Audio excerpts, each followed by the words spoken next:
철로역정 2부는요, 이제 크리스찬이 천국에 들어갔잖아요. 천국에 들어갔는데 이제 그 남은 가족들, 아내와 자녀들이 이제 순례길을 떠나는 내용이 철로역정 2부입니다. 이제 들어가도록 하겠습니다. 여러분 갖고 있는 페이지, 책 페이지 227면입니다. 227면. 네, 책을 이제 들어가도록 하겠습니다. 책을 보여주시죠. 화면이요.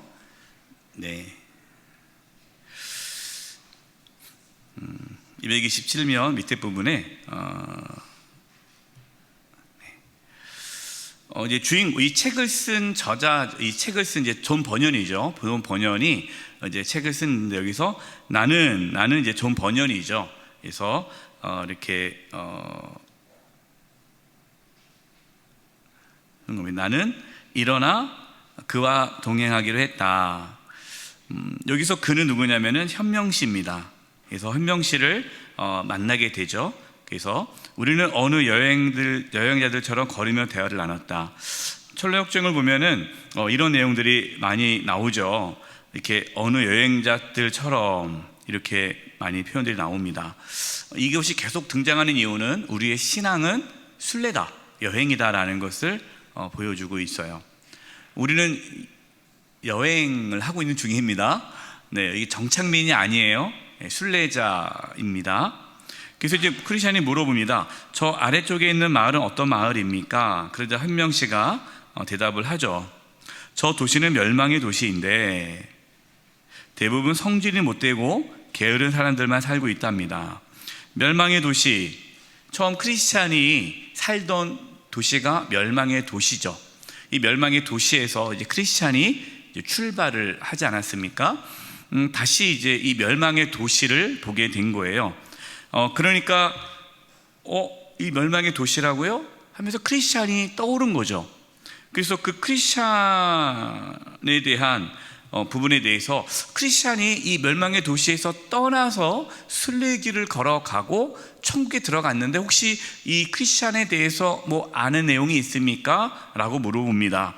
혹시 얼마 전 저 마을에 살았던 크리스찬이라는 사람이 더 높은 곳을 향해 순례 여행을 떠나는 얘기를 들은 적이 있으십니까? 그랬더니 현명 씨가 얘기하죠. 그럼요. 그 사람의 여행 중에 당한 수많은 위험과 환난, 전투와 사로잡혔던 일, 한탄과 고통의 신음, 공포와 두려움에 대해 들었습니다.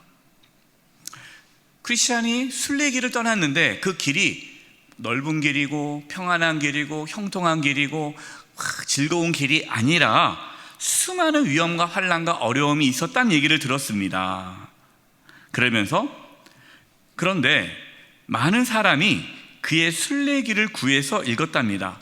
이 멸망의 도시에 살고 있던 사람들 중에 이 크리스찬이 그러한 순례를 통해서 천국에 들어갔다는 이야기를 듣고 그 순례자 크리스찬이 어떻게 순례길을 걸어갔는지를 기록한 내용이 있는데 그것을 읽었다라는 거죠. 그러니까 쉽게 말하면은 이 철로역정 일부를 이제 읽었다라고 이해하면 되는 거죠.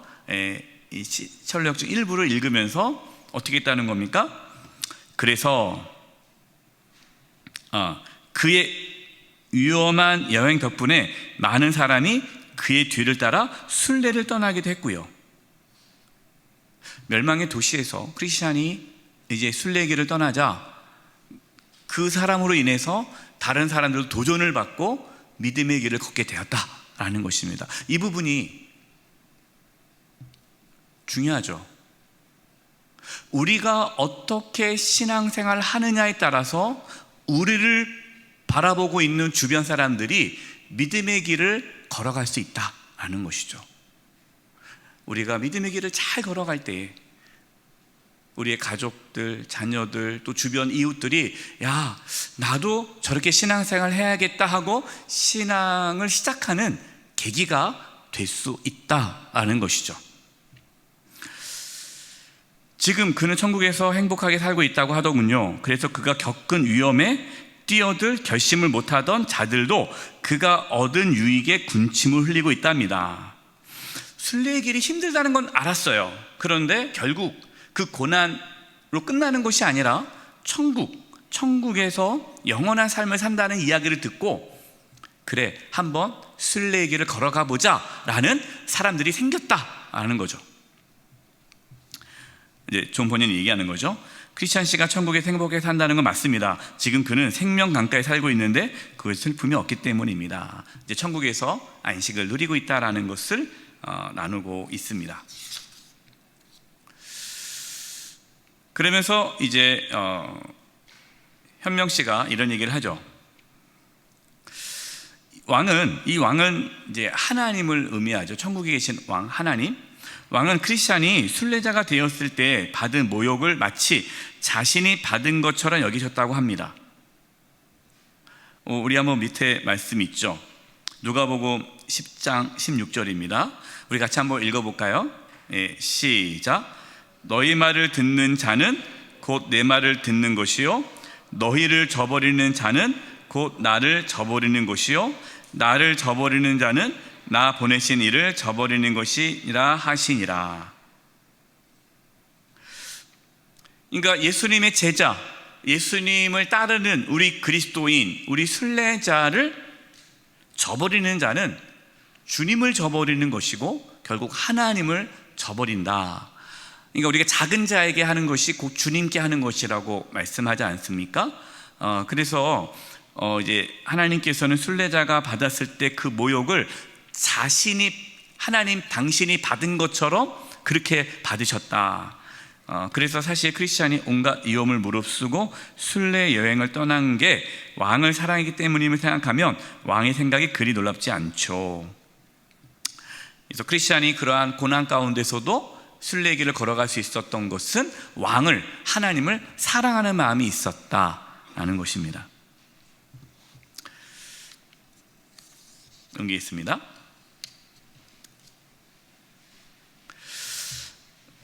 이제 이 주인공이 얘기하는 거죠. 이 도시 전체에 이 일이 알려졌다니 그것 또한 기쁜 일입니다. 멸망의 도시에 크리스찬이 순례의 길을 걸어가서 천국에 들어갔다는 그 소식이 이 멸망의 도시를 흔든 거죠. 그러면서 멸망의 도시에 이제는 순례자가 나오기 시작하는 겁니다. 우리나라도 그랬잖아요. 처음에 기독교가 없을 때 누가 알아요? 근데 복음이 전파되면서 그 박해를 받으면서 믿음의 길을 걸어갔던 그 믿음의 선진들이 있었기 때문에 그 후손들이 또 믿음의 길을 걷게 되었죠. 이제 궁금한 겁니다. 이 크리스찬이 천국에 갔는데 그 아내와 자녀들은 어떻게 되었나요? 라고 이제 질문을 하죠. 설명이 말합니다. 그들 말하는 겁니까? 그 후 뭡니까? 크리스찬이 이제 떠나고 천국에 들어갔다는 소식을 들은 후에 그들은, 그 가족들이도 다시 생각하고 놀라운 결단을 했답니다. 기적처럼 그들도 짐을 꾸려 크리스찬의 뒤를 따르게 된 거죠. 기적처럼. 기적입니다. 예수 믿지 않는 사람이 순례의 길을 걸어가는 자체가 기적이죠. 근데 그렇게 했다는 거예요. 그러니까 정말 다행이군요. 그러면 아내와 아이들 모두 떠났나요? 네, 같이 떠났습니다. 자, 보겠습니다.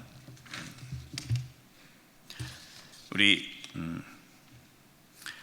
여기 프린트물 보겠습니다. 1번. 우리는 예수님을 믿기 전에 어떤 자였으며 어떤 삶을 살았습니까? 에베소서 2장 1절 3절 표준 3번 읽어드리겠습니다. 여러분도 전에는 범죄와 죄로 죽었던 사람들입니다. 그때 여러분은 범죄와 죄 가운데에 이 세상의 풍조를 따라 살고 공중의 권세 잡은 통치자, 곧 지금의 불순종의 자식들 가운데 역사하는 영을 따라 살았습니다. 우리도 전에는 그들 가운데서 모두 육신의 정욕대로 살고 육신과 마음이 바라는 대로 행하여 다른 사람들과 마찬가지로 날때로부터 진노의 자식이었습니다. 그러니까 우리는 예수님 믿기 전에 멸망의 도시에 살고 있었던 자와 같다는 것이죠.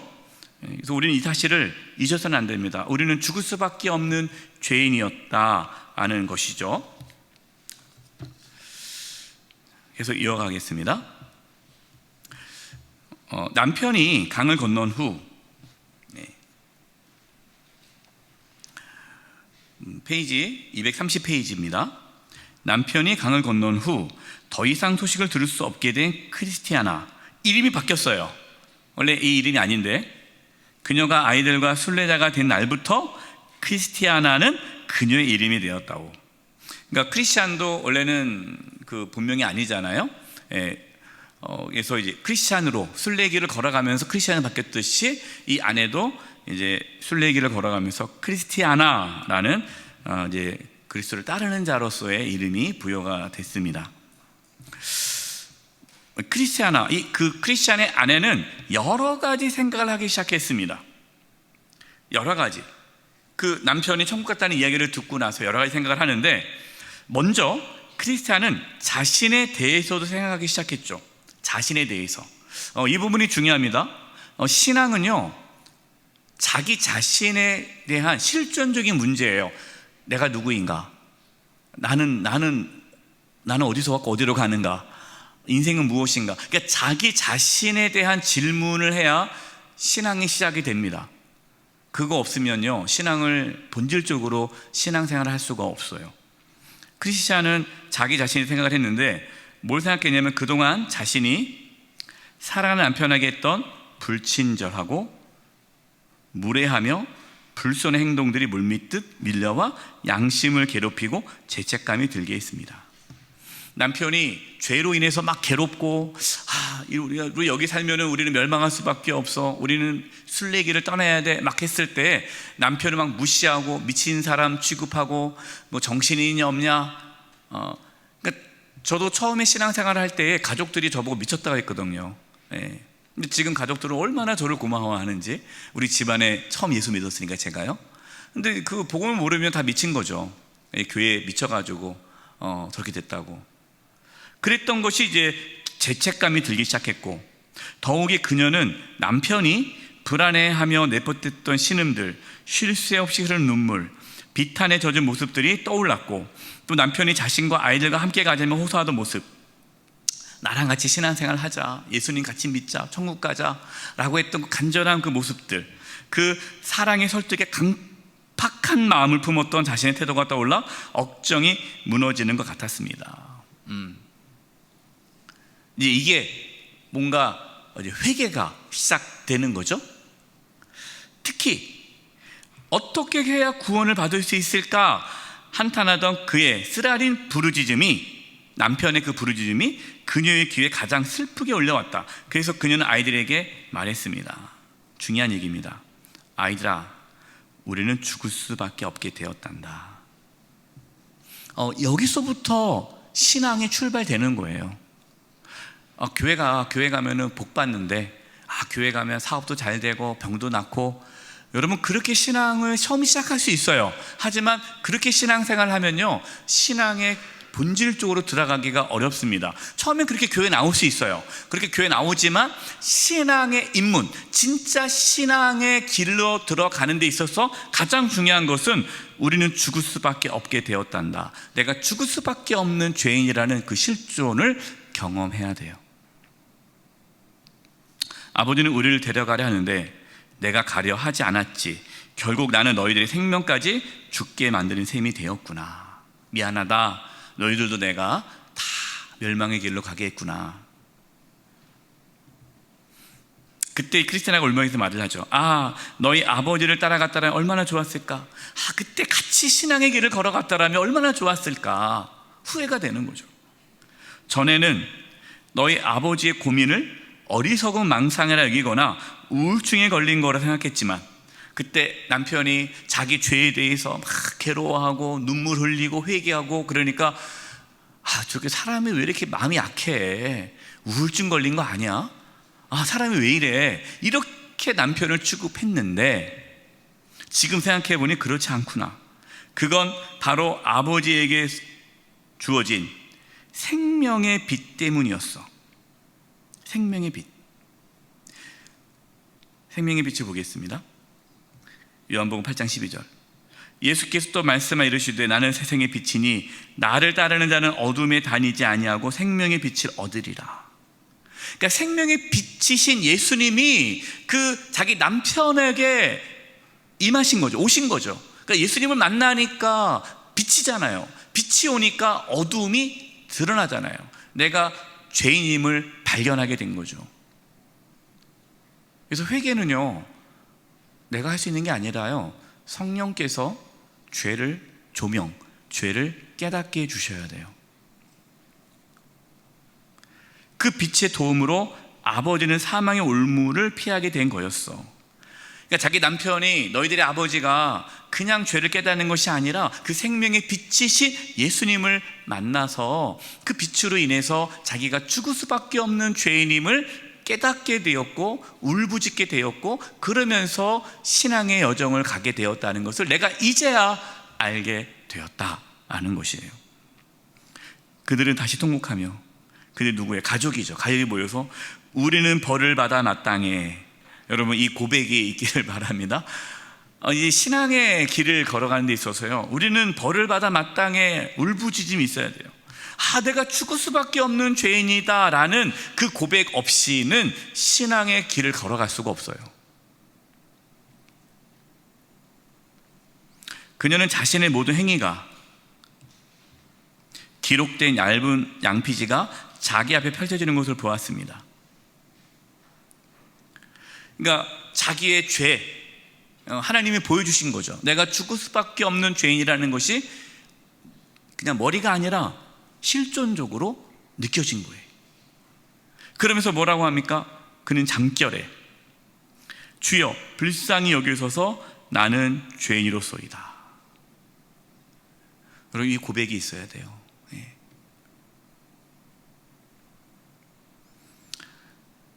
제가 목회를 하면서요, 이제 이렇게 얘기하시는 분도 있어요. 목사님 설교 들으면 마음이 찔립니다. 회개하게 되고 이제 죄가 보여요. 그래서 감사합니다 하는 분이 있고, 또 반면에 목사님 자꾸만 찌르는 설교하니까 불편합니다. 찌르는 설교하지 마세요. 그냥 듣기 좋은 설교만 해주세요 하는 분들도 있어요. 내가 죄인이라는 사실을 받아들이기가 힘든 거예요. 불편한 거예요. 그전에는 고민 없이 살았는데 말씀을 듣다 보니까 이제 내가 죽을 수밖에 없는 죄인이라는 사실이 너무나 불편한 거죠. 나는 그동안 잘 살아왔는데. 그러니까 목사님 이렇게 이 맑은 물인데 막 휘저니까 거기서 더러운 게 올라오잖아요. 그게 싫은 거예요. 그냥 가만히 두면 다시 맑아진다는 거죠. 그러니까 목사님 말씀을 전하실 때 죄를 지적하지 마시고 그냥 좋은 말씀만, 위로의 말씀만. 아니 살기도 힘들어 죽겠는데 잠깐만 교회 와서도 죄 짓지 말라 하면 어떡합니까? 좀 교회 와서는 편안하게 살 수 있게 해주세요. 물론 그것도 일리가 있죠. 무조건 설교할 때마다 회개하라 그러면 피곤해서 어떻게 신앙생활 하겠습니까? 그러나 어느 정도는 중요한 것은 신앙의 본질은 회개고 자기의 죄를 볼 수 있는 영적인 자각이 있어야 돼요. 이제 아이들도 그 소리를 들었습니다. 그 후에 크리스찬은 매우 추악한 두 괴물이 그의 침대 옆에 서서 이렇게 말하는 걸 들었습니다. 추악한 두 괴물은 이제 사탄 마귀죠. 어떻게 하지? 이제 하는 거예요. 그래서 우린 어떻게든 미래의 일을 생각하지 못하게 해야 돼. 그렇지 않으면 무슨 수를 써더라도 이 여자가 순례자가 되는 것을 막지 못할 거야. 미래의 일을 생각하지 못하게 한다는 말이 뭡니까? 천국에 대한 소망을 갖지 못하게, 현실에만 관심을 갖게. 미래는 생각하지 못하고 당장 눈앞에 보는 것만. 지금 월세 내야 되는데 어떡하지? 지금 당장에 직원들 월급 줘야 되는데 어떡하지? 막 여기에만 매몰하게 만드는 거예요. 그래서 천국을 바라보지 못하게, 순례길을 떠나지 못하게. 목사님 나중에 좀 정리가 되면 그때 신앙생활 할게요. 지금 제가 너무 정신이 없어서요. 근데 그런 분들은요, 돌아가실 때까지 정신이 없더라고요. 돌아가실 때까지 정신이 없어요. 그게 사탄이 그렇게 하는 거예요. 미래의 일을 생각 못하게 해요. 현재 일에만 매몰되게 하는 거죠. 이게 지금 사탄의 전략이에요. 크리스티아나가 꿈에서 깨어났습니다. 땀이 벌벌 흘렸어요. 그러면서 다시 잠을 잤는데 꿈에서 남편은 축복의 자리에서 죽음을 모르는 사람들 가운데 서서 머리에 무지개를 두르고 보좌에 앉으신 분 앞에 수금을 타고 있었다. 꿈입니다. 여자가 또 꿈을 꾼 거예요. 저를 이곳에 데려와 주심에 주님과 왕께 진심으로 감사를 드립니다 말하고, 남편이 이렇게 하는 것을 꿈에서 꾸고 있는 거죠. 다음날 아침 일어났어요. 그녀가 일어나 하나님께 기도하고 아이들과 이야기를 나누고 있는데 누군가 문을 세차게 두들겼습니다. 이제 여자가 바뀌었죠. 하나님께 기도하기 시작합니다. 그녀는 누구든 하나님의 이름으로 오셨으면 들어오세요. 이게 엄청난 변화예요. 그전에는 이 여인은요, 하나님이 중심이 아니었죠. 근데 이제는 하나님의 이름으로 살아가게 되는 겁니다. 하나님의 이름으로 오셨다면 들어오세요. 하나님의 뜻이면 그것이 이루어지기를 원합니다로 삶의 방향이 바뀐 거예요. 그러자 아멘 하고 누가 들어왔습니다.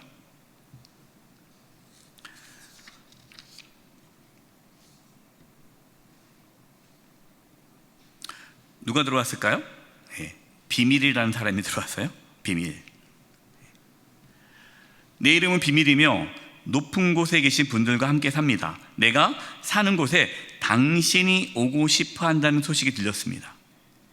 그러니까 이제 크리스티아나가 나도 천국에 가고 싶다라는 그 갈망을 하나님이 들으신 거죠. 이 부분이 중요합니다. 제가 이제 상담을 하다 보면요, 어떤 분들은 그렇게 얘기해요. 목사님, 예수님이 믿어지지 않아요 라고 얘기하시는 분들이 있어요. 근데 예수님 믿어지지 않아요 라고 얘기하는데 두 부류가 있습니다. 하나는 예수님을 믿고 싶지도 않고 믿어지지도 않은 사람이 있어요. 믿고 싶지도 않고 믿어지지도 않아요. 또 한 부류는 예수님을 믿고 싶어요. 그런데 믿어지지가 않아요. 이거는 엄청난 차이입니다. 이 크리스티아나는 두 번째죠. 아직 예수님 모르고, 아직은 내가 잘 모르지만 그러나 천국에 가고 싶은 거예요. 예수님 믿고 싶은 거예요. 믿어지진 않지만 믿고 싶은 거예요. 그 마음이 중요합니다. 하나님은 우리의 마음을 다 아세요. 저도 처음에 신앙생활을 할 때 그 전에는 그런 마음이 없었죠. 그냥 교회를 재미삼아 다녔는데 이렇게 다녀서는 안 될 것 같아서 신앙의 본질에 대한 고민을 하게 되었고, 하나님, 정말 하나님이 살아계시다면 저도 하나님을 만나고 싶습니다 라는 그 갈망이 제 안에 있었어요. 물론 그것도 하나님께 주신 마음이라 생각이 들어요. 하지만 하나님에 대한 갈망, 천국에 대한 갈망, 소망이 있었고, 그 마음을 하나님께서 보시고 저에게 은혜를 주셔서 예수님을 믿게 해주셨죠. 이 과정을 지금 이 혈력전에서 보여주고 있는 겁니다. 그러니까 당신이 오고 싶어 한다는 소식이 들렸습니다. 그래서 긍휼이 많으신 분께서, 하나님이죠, 나를 보내어 당신을 기꺼이 용서할 준비가 되어 있으며 죄를 용서해 준다는 것에 기쁨을 느낀다는 것을 당신에게 알리라고 하셨습니다. 하나님께서 나를 당신에게 보내줬다. 하나님께 당신의 죄를 용서해 주신다. 그러면서 중요한 얘기를 하죠. 또 하나님은 당신을 초대해 기름진 것들을 먹이기 원하시고 당신의 조상인 야곱의 기업으로 당신을 양육하기 원하신다는 것도 알리라고 하셨습니다. 그러니까 하나님께서 초청해 주신다 하는 겁니다. 그러면서 이제 크리스티아나, 여기 당신의 남편의 왕께서, 하나님께서 당신에게 보낸 편지입니다. 편지. 다 상징성이 있죠. 이 편지가 뭐냐? 편지에는 왕께서 그녀가 남편 크리스찬이 한 것처럼 행하기를 바란다는 내용이 쓰여 있습니다. 남편 크리스찬이 한 것처럼 뭡니까? 순례의 길을 걸어가라. 그리고 좁은 문으로 가라. 그리고 거기 안에는 환난과 고난과 박해가 있어도 두려워하지 말고 끝까지 믿음의 길을 걸어가라라는 하나님께서 보내주신 편지가 있는 거죠.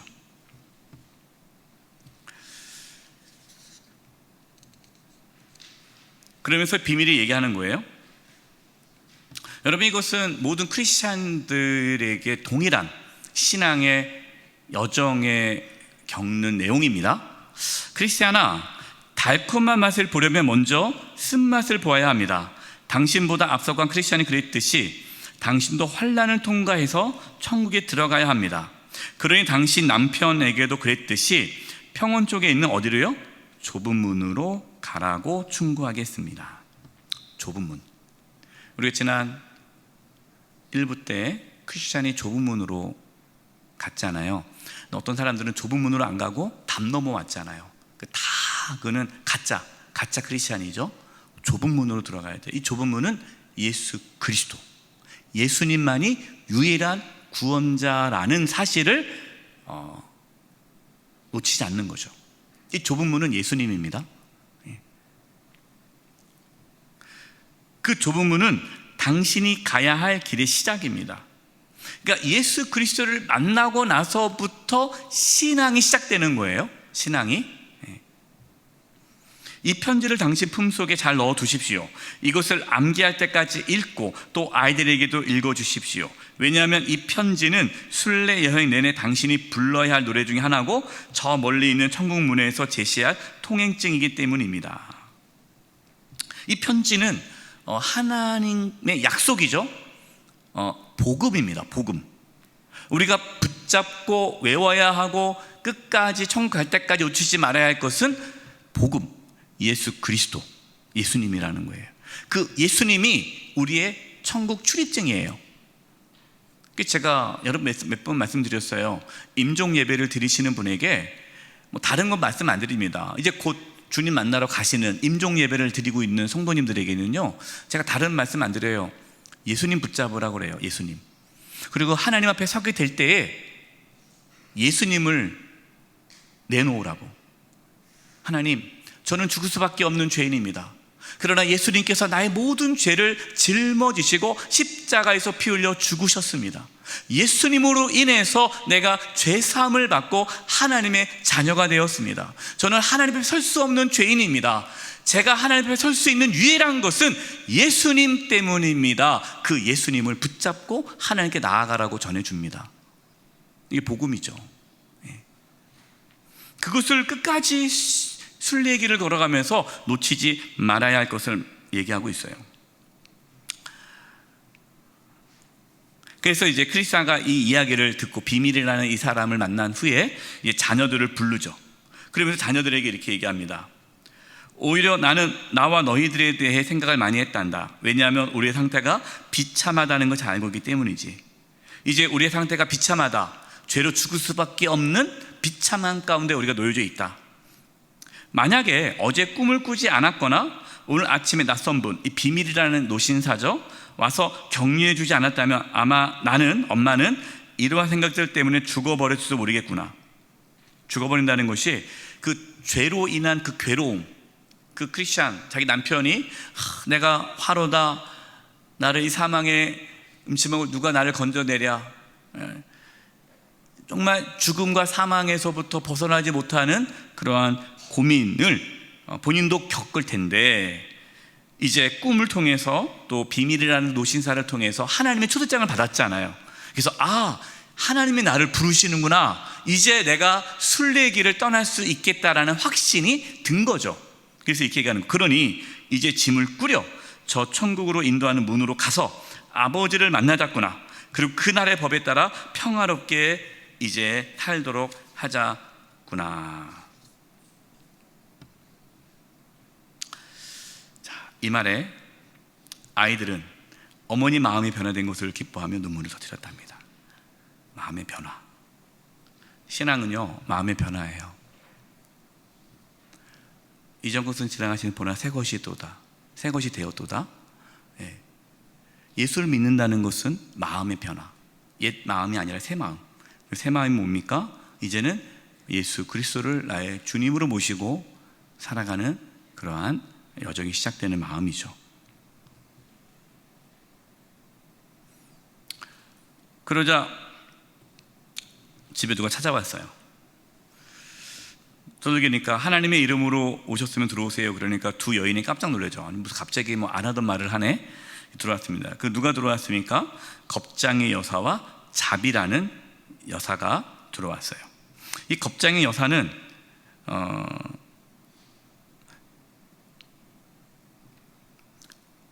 그 전에 곤고의 산에서 크리스찬에게 사자가 무서워 돌아가겠다고 말한 겁장이의 딸이에요. 1부 때 나오는 그 겁장의 딸, 이 겁장의 여사가 이 크리스찬의 아내인 크리스찬을 찾아온 거예요. 그러면서 아니 지금 무슨 여행 가려고 그래요? 남편 따라 간다고 하니까 아유 왜 그러냐고, 가지 말라고, 왜 남편 따라 가냐고, 고생했는데 하면서 막죠. 가지 말라는 거예요. 그런데 크리스티아나는 가겠다라는 겁니다. 겁쟁이사가 말을 하죠. 이렇게 친구들까지 뿌리치고 아무도 알지 못하는 곳으로 가려고 하는 그 이유가 도대체 뭔가요? 아니 왜 남편 그렇게 신앙의 길을 갔다는데 그거 왜 그렇게 가려고 합니까? 도대체 이 질문은 뭡니까? 도대체 왜 교회 다니세요? 왜 신앙생활 하려고 합니까? 아니 그동안 교회 안 다녀도 잘 살았잖아요. 예수 안 믿어도 잘 살았는데 왜 이제 와서 예수를 믿으려고 그래요? 저는 전도하다 보면 그런 얘기 많이 들어요. 이렇게 얘기하십니다. 어르신들 중에 자기가 평생 교회를 안 다녔는데 그래도 지금까지 잘 살아왔는데 뭐 이 나이 먹고 무슨 또 교회를 가냐고, 됐다고, 이렇게 얘기하시는 분들이 적지 않아요. 저희 할머니도 그랬거든요. 제 할아버지도 그랬고, 평생 교회 안 다녔는데 뭘 이제 와서 교회 다니냐고. 크리스찬이 얘기합니다. 크리스티아나가 남편이 고민에 빠져 있을 때 그에게 함부로 대한 일이 가장 마음에 걸렸죠. 그런데 지금 제가 남편처럼 고민에 빠져보니 순례 여행을 떠나지 않고서는 그 고민을 해결할 방법이 없더라고요. 남편이 고민이 뭡니까? 죄에 대한 고민이죠. 누가 이 사망의 법에서 나를 건져내랴, 오호라 나는 공고한 사람이로다. 이러한 내가 이 죄의 문제를 해결하지 못하고 막 괴로워했던 그 남편의 고민을 나는 그전에 몰랐는데 내가 이제 고민해 보니까 신앙생활을 하지 않고서는 그 부분을 해결할 수 없구나라는 것을 나도 깨닫게 되었다는 거죠. 이 부분이 중요합니다. 교회 나오는 이유는 다양할 수 있어요. 교회 처음 나올 때는 친구가 데리고 와서 또 뭐 사람들과 어울리고 싶어서 다양한 이유가 있습니다. 그렇게 처음에 교회는 나와요. 하지만 신앙으로 들어가는 데 있어서는 죄에 대한 고민이 있어야 돼요.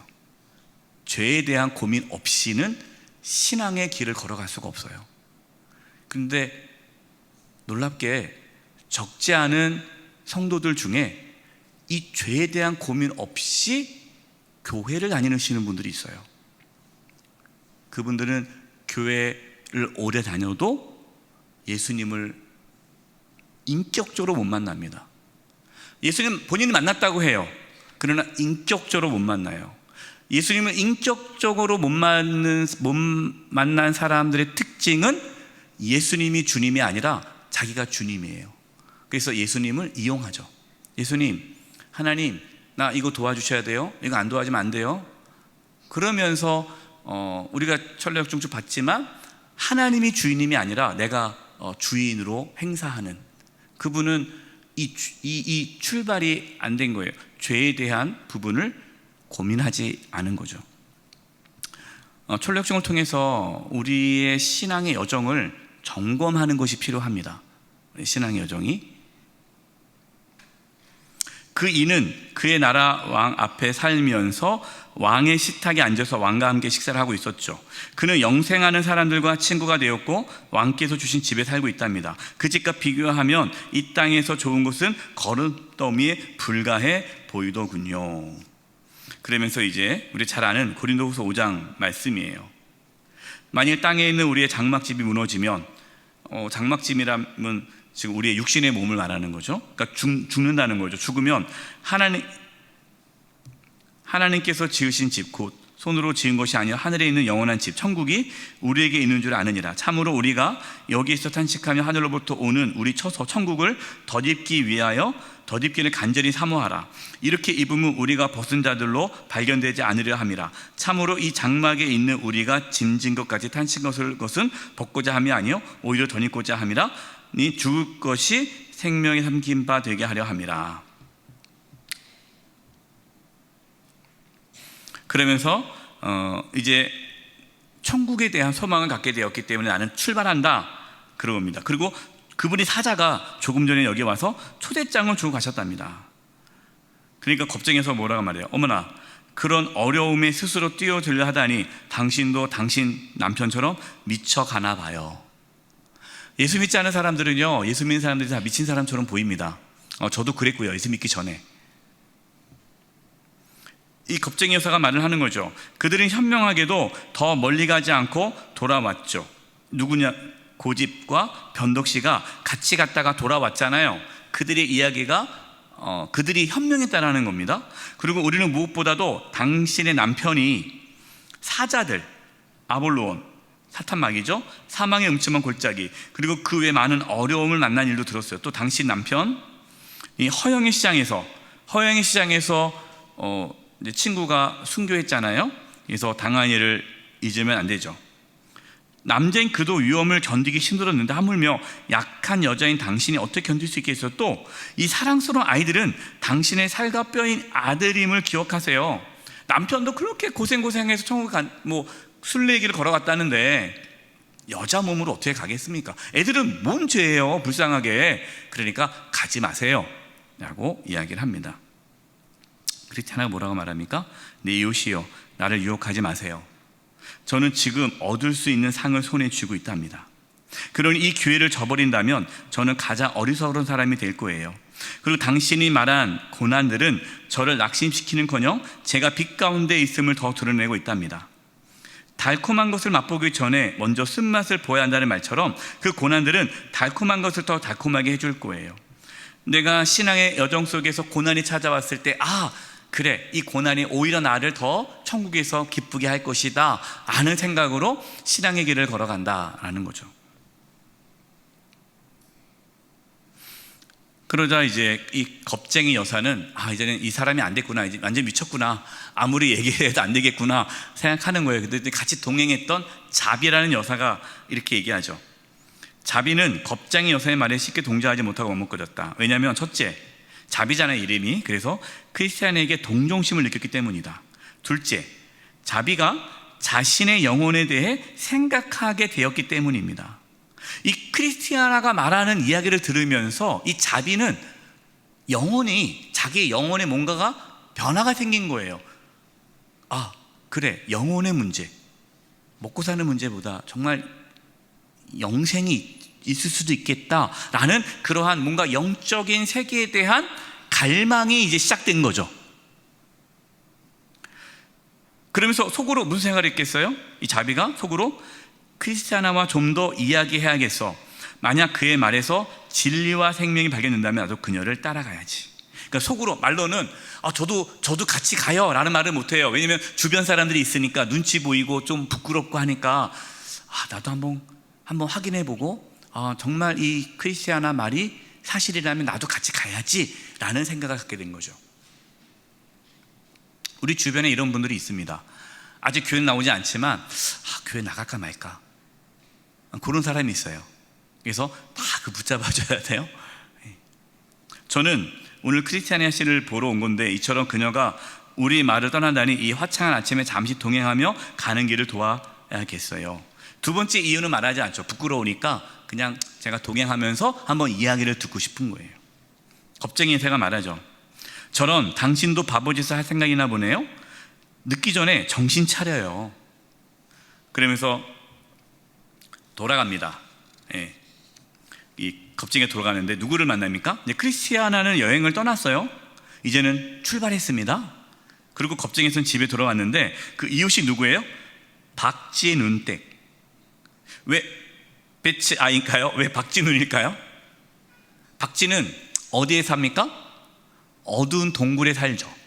박진은 시력이 좋습니까? 안 좋습니까? 박진은 시력이 없죠.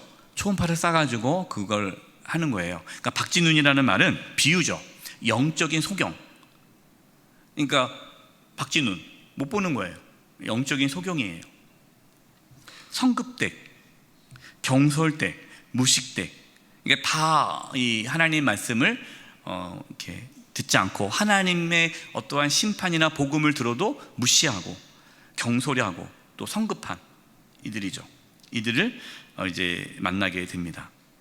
박진훈이 이렇게 얘기해요. 저런 눈먼 어리석은 여자 같으니라고. 눈먼이 누가 눈멀었어요? 사실은 자기가 눈 멀었잖아요. 박쥐눈이잖아요. 근데 그 소경이 눈다면 둘 다 구덩이에 빠진다 그러는데 자기가 눈 뭔지 모르는 거예요. 그게 문제죠.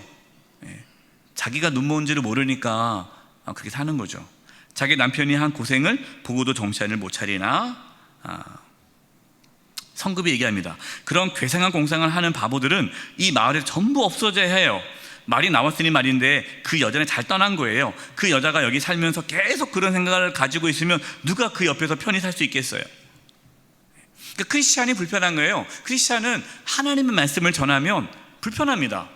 나는 어둠 가운데 있는데 자꾸만 빛이 비치면은 눈부시잖아요. 그럼 피곤하잖아요. 그래서 말씀대로 살아가는 사람이 싫어요. 불편합니다. 그냥 죄악 가운데 있는 게 편한 거예요. 그래서 우리 크리스찬은 말씀대로 살면요 박해를 받을 수밖에 없습니다. 오늘 이렇게 크리스찬이라는 떠남인데 우리 마지막 프린트물 보고 정리하고 마치겠습니다. 자, 2번. 예수님을 믿고 따르는 순례자는 어떠한 삶을 살게 됩니까? 아까 크리스티아나가 이야기를 들었어요. 사도행전 14장 22절 표준 세 번으로 그들은 제자들의 마음을 굳세게 해주고 믿음에 머물러 있으라 권하였다. 그리고 또 우리가 하나님의 나라에 들어가려면 반드시 많은 환난을 겪어야 합니다 하고 말하였다. 하나님 나라 들어가려면 환난을 겪어야 된다. 자, 세 번째, 크리스찬 가족이 어떻게 믿음의 순례의 길을 가게 되었나요? 사도행전 16장 30절. 그들을 데리고 나가 이르되 선생들이여 내가 어떻게 하여야 구원을 받으리까 하거늘 이르되 주 예수를 믿으라. 그리하면 너와 내 집이 구원을 받으리라 하고 주의 말씀을 그 사람과 그 집에 있는 모든 사람에게 전하더라. 저는 이 말씀을 믿어요. 그래서 믿지 않는 가족들이 있습니까? 그럼 이 말씀 붙잡고 기도하세요. 주 예수를 믿으라. 그러면 너와 내 집에 구원을 받으리라 하지 않았습니까? 크리스찬을 하나님께서 구원하심으로 그의 가족도 구원하기 위해서 하나님께서 계속해서 그 마음을 두드리는 거예요. 두드리는 거. 사도행전 2장 37, 38절. 그들이 이 말을 듣고 마음에 찔려 베드로와 다른 사도들에게 물어 이르되 형제들아 우리가 어찌할꼬 하거늘 베드로가 이르되 너희가 회개하여 각각 예수 그리스도의 이름으로 세례를 받고 죄 사함을 받으라. 그리하면 성령의 선물을 받으리니. 이 말을 듣고 복음이죠. 그러니까 이 크리스찬의 아내는요 남편의 이야기를 들은 거예요. 남편이 그러한 고난 가운데서 결국 천국에 들어갔다는 그 이야기를 듣고 또 꿈을 꿨잖아요. 그리고 또 다른 어떤 하나님께서 보내주신 사자 비밀이라는 그 사람을 통해서 하나님의 말씀을 들은 거죠. 그래서 그 말씀을 들으면서 믿음이 생기는데 어떤 믿음이 생깁니까? 내가 죽을 수밖에 없는 죄인임을 깨닫게 되고 여기도 나오죠. 사도행전 2장에도 우리가 어찌할꼬 우리가 어떻게 해야 구원을 받을 수 있습니까? 주 예수를 믿으라 라는 거죠. 로마서 8장 30절입니다. 또 미리 정하신 그들을 또한 부르시고 부르신 그들을 또한 의롭다 하시고 의롭다 하시는 그들을 또한 영화롭게 하셨느니라. 여기서 중요한 겁니다. 초대장을 받았잖아요. 초대장. 크리스티아나가 하나님으로부터 초대장을 받았죠. 이것이 하나님의 부르심입니다. 저와 여러분이 하나님의 자녀가 된 것은요 하나님 우리를 먼저 불러주셨다라는 겁니다. 믿으시기 바랍니다. 하나님 저와 여러분 불러주셨어요. 네 번째, 크리스티아나가 받은 편지는 무엇인가요? 아까 편지 초대장입니다. 요한일서 5장 11절 13절. 또 증거는 이것이니 하나님이 우리에게 영생을 주신 것과 이 생명이 그의 아들 안에 있는 그것이니라. 아들이 있는 자에게는 생명이 있고 아들이 없는 자에게는 생명이 없느니라. 내가 하나님의 아들의 이름을 믿는 너에게 이것을 쓰는 것은 너희로 하여금 너희에게 영생이 있음을 알게 하려 함이라. 요한일서, 사도 요한이 요한일서를 기록했고 그 앞에 요한복음을 기록했잖아요. 이 하나님 말씀을 기록한 이유는 너희에게 영생이 있음을 알게 하신 것이라. 그래서 크리스티아나가 받은 편지는 예수 그리스도, 예수님에 대한 이야기, 더 쉽게 말해 복음, 하나님이 우리를 구원하시기 위해 예수님을 보내주셨고 예수님이 우리를 우리를 구원하기 위해서 하셨던 그 모든 일들을 담아놓은 하나님의 말씀이 편지예요. 5번째, 겁장이 여사, 박쥐눈댁, 성급댁, 경솔댁, 무식댁이 순례길을 가려는 크리스티안을 어리석게 보는 이유가 무엇인가요? 마태복음 7장, 좁은 문으로 돌아가라. 멸망으로 인도하는 문은 크고 그 길이 넓어 그리로 돌아가는 자가 많고 생명으로 인도하는 문은 좁고 길이 협착하여 찾는 자가 적음이라. 그들이 보기 어리석은 것은요, 좁은 문으로 가니까, 좁은 문으로 가고 좁은 길로 가니까 왜 그렇게 고생길로 가? 넓은 길, 남들 다 하는 길로 가. 너무 그렇게 특별하게 살지 마. 고생만 해. 그냥 편하게 살아. 그러니까 이들 눈에는 이 크리스티아나가 순례의 길을 걸어간다는 것이 어리석게 보이는 거죠. 6번째, 크리스티아나는 어떻게 그들의 방해를 이길 수 있었을까요? 로마서 8장 17절 18절 같이 한번 읽어보겠습니다. 시작.